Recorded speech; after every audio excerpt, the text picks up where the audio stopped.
আসসালামাইকুম, কেমন আছো বন্ধুরা? আশা করি সবাই ভালো আছো। তো আমরা এসেছি ননদের বাড়ি, আর আমরা একটু এদিকে ঘুরতে এসেছি মাঠের দিকে। হ্যাঁ, দারুণ উঁচু। শোনা, পড়ে যাবে আরে হাতটা ধরো আমার। খুলে নেবো। ওই যে চলো, রেল লাইন।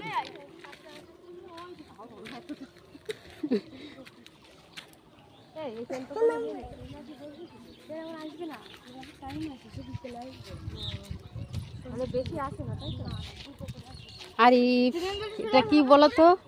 আরিফ কোনোদিন রেল লাইনের উপরে হাঁটেনি, আজকে আরিফ রেল লাইনের উপরে হাঁটবে। ভয় করছে না, ট্রেন আসবে না এখন। আরিফের ভয় লাগছে, কোলে বসে নিল।